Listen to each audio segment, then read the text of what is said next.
December 1997. The air conditioning in the São Paulo boardroom of Banco Noroeste hums a low, metallic drone. Mahogany tables are littered with financial statements, half-empty espresso cups, and the palpable scent of corporate anxiety. A team of auditors from Banco Santander, the Spanish financial giant, sits across from the executives of Banco Noroeste. Santander is preparing to acquire the Brazilian bank for roughly $500 million. It is supposed to be a standard acquisition, a seamless transfer of power. But the auditors stop turning the pages. The room falls dead silent. An official from Santander taps a manicured finger against a line item in the offshore ledger. He looks up. He asks a simple question about the bank's Cayman Islands branch. Why is there a black hole in the balance sheet? 2/5 of the bank's total value, half of its entire capital. It is sitting offshore, completely unmonitored, entirely unexplained. The number? $242 million. Gone. The executives of Noroeste exchange panicked glances. The money is simply not there. The funds trace back to the Cayman Islands, where a man named Nelson Sakaguchi has sole authorization over the accounts. But Sakaguchi is not in the boardroom. Sakaguchi is on vacation. The Santander auditors demand answers. The Noroeste executives scramble to find them. The acquisition hangs by a thread. The Simonson and Cochrane families, the wealthy aristocratic owners of Banco Noroeste, are staring down the barrel of financial ruin. They recall Sakaguchi from his holiday. They sit him down. They demand an explanation. At first, Sakaguchi deflects. He claims he lost $9 million to $12 million in bad currency trades. A lie. The auditors press harder. The digital footprint does not lie. Over 3 years, 94 unauthorized wire transfers have bled the bank dry, funneled into a labyrinth of accounts across New York, London, Switzerland, and eventually Nigeria. Finally, Sakaguchi cracks. He confesses. But his confession is not the story of a rogue trader skimming off the top. It is something much stranger, much darker. He admits he has been investing the bank's money into a massive infrastructure project, a brand new, state-of-the-art international airport in Abuja, the capital of Nigeria. He expects the profits to materialize any day now. The executives stare at him. The Santander auditors blink in disbelief. There is no airport. The construction project, a phantom, the documents, forgeries. The high-ranking Nigerian officials Sakaguchi has been speaking to for 3 years, masterful actors playing a role on a global stage. Nelson Sakaguchi has just handed over $242 million to ghosts. But they made one fatal mistake. They left a paper trail, and the hunt for the phantom architects is about to begin.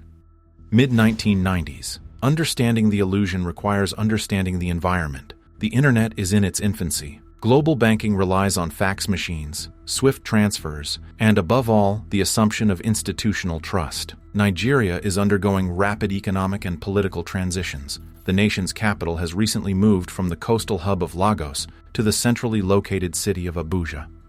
This is the golden age of the 419 scam, named after the section of the Nigerian criminal code that deals with fraud. The script is usually simple. It involves an unsolicited letter or fax, a promise of a massive fortune, and a request for a small upfront fee to facilitate the transfer. But the operation in question is not a street-level hustle. It is a high-fidelity simulation, a bespoke, artisanal fraud designed for a single, high-value target. Enter Emmanuel Nwude. Nwude is no ordinary con man. He is a former director of the Union Bank of Nigeria. He knows the system from the inside out. He understands the architecture of international finance, the precise language of corporate correspondence, and the psychological vulnerabilities of ambitious men. He is meticulous, intelligent. He does not want $1,000 from 100 victims. He wants $100 million from one. Nwude builds his cast. He recruits Emmanuel Ofalue, Nzeribe Okoli, Obum Osakwe, and a husband and wife duo, Christian and Amaka Anajemba. They are the actors. Nwude is the director. Their target? Nelson Sakaguchi. Sakaguchi is a director at Banco Noroeste, operating out of São Paulo, with unprecedented, unmonitored control over the bank's Cayman Islands branch. He is an ambitious man, eager to prove his worth, eager to find the next lucrative frontier for his bank. March 1995. The curtain rises.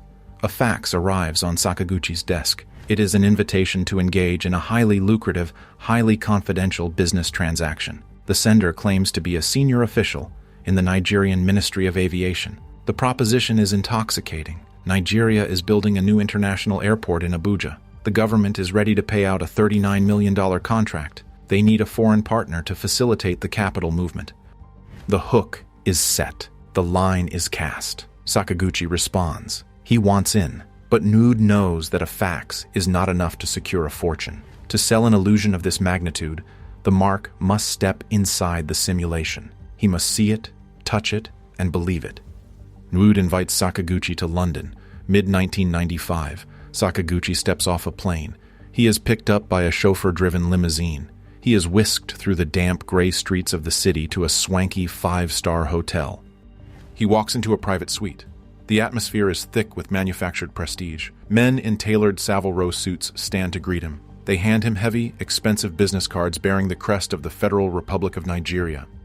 A man steps forward. He exudes authority. He introduces himself as Paul Ogwuma, the governor of the Central Bank of Nigeria. It is Emmanuel Nwude. The performance is flawless. Beside him is Amaka Anajemba, playing the role of a high-ranking official. They speak in the measured, bureaucratic cadence of government elites. They present Sakaguchi with official contract documents, stamped with the logo of the Nigerian government.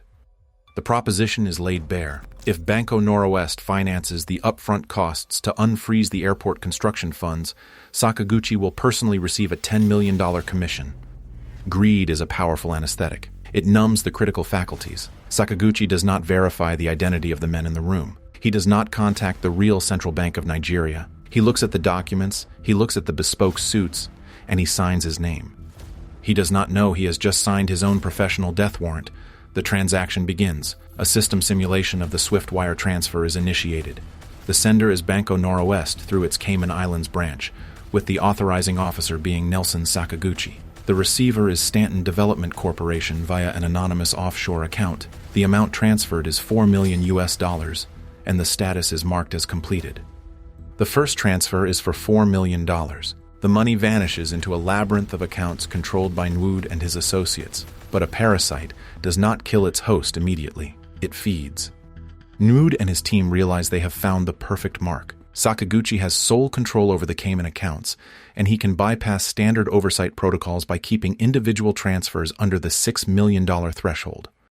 The narrative evolves. The airport project encounters unexpected delays. There are taxes to be paid to the Nigerian government, bribes to be distributed to fictitious politicians, clearance fees, legal retainers. May 1995 to early 1998. Sakaguchi makes 94 separate wire transfers. The mathematics of the heist are staggering. The total cash extracted is $191 million. The accrued interest claimed is $51 million. This brings the total fraud value to $242 million. Nwude and the Anajembas are living like kings. They purchase massive estates, fleets of luxury vehicles, and significant shares in local Nigerian banks. Nwude builds a massive water tower in his hometown of Abuja, paving roads and cementing his status as a local philanthropist, the Owell of Abuja. The irony is thick. Stolen Brazilian capital is financing Nigerian municipal infrastructure.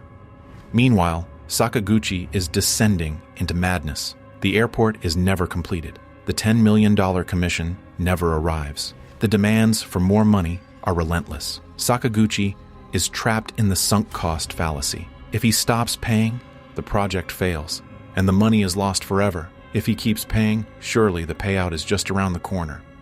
He becomes so desperate, so psychologically untethered from reality, that he begins seeking supernatural intervention. He uses bank funds to hire a Mãe de Santo, a Brazilian voodoo priestess named Maria Rodriguez.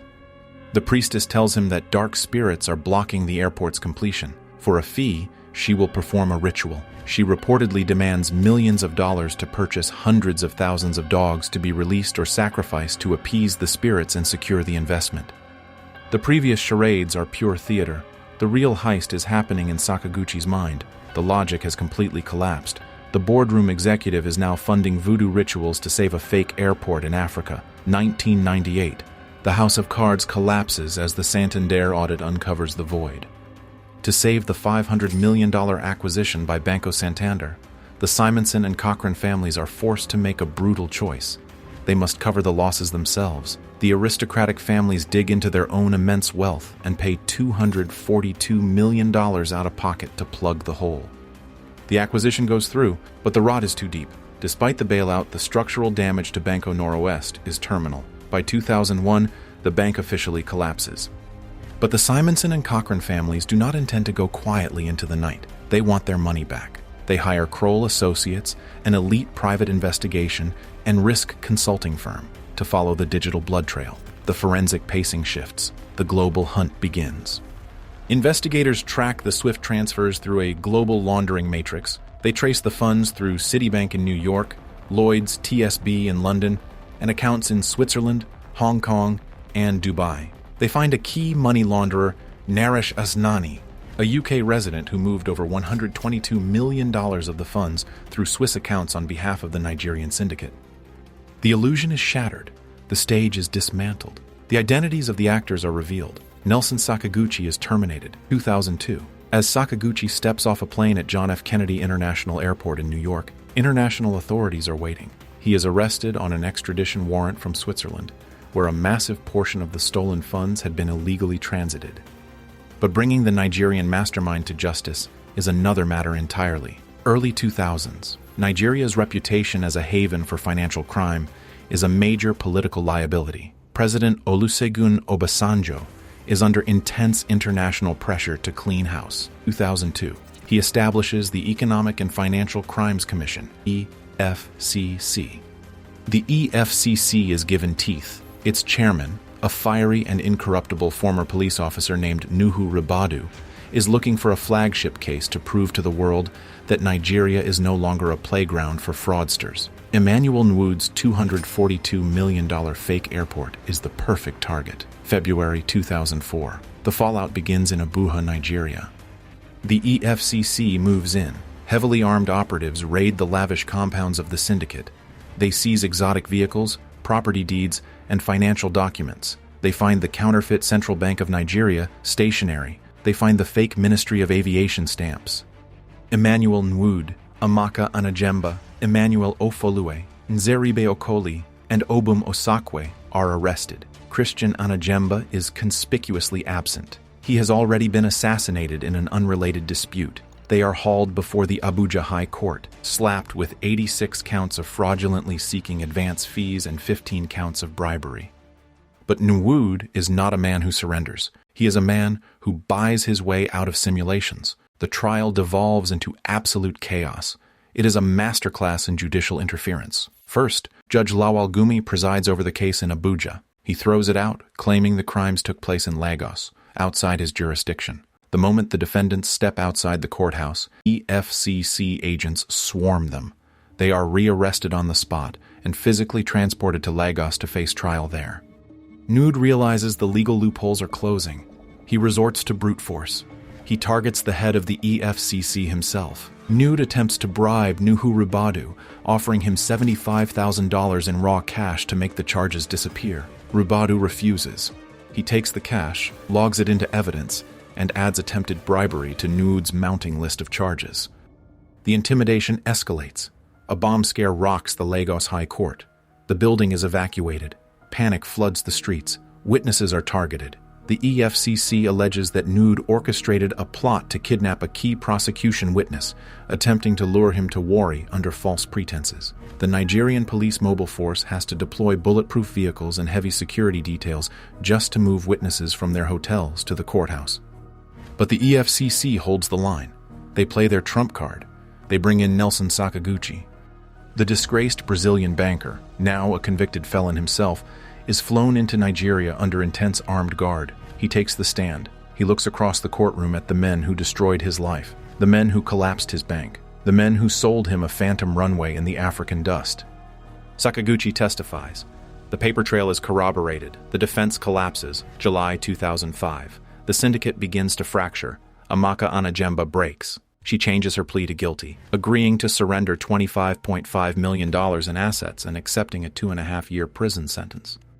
The walls close in on Nwude. With Sakaguchi's testimony on the record and his co-conspirator flipping, the illusion is completely dead.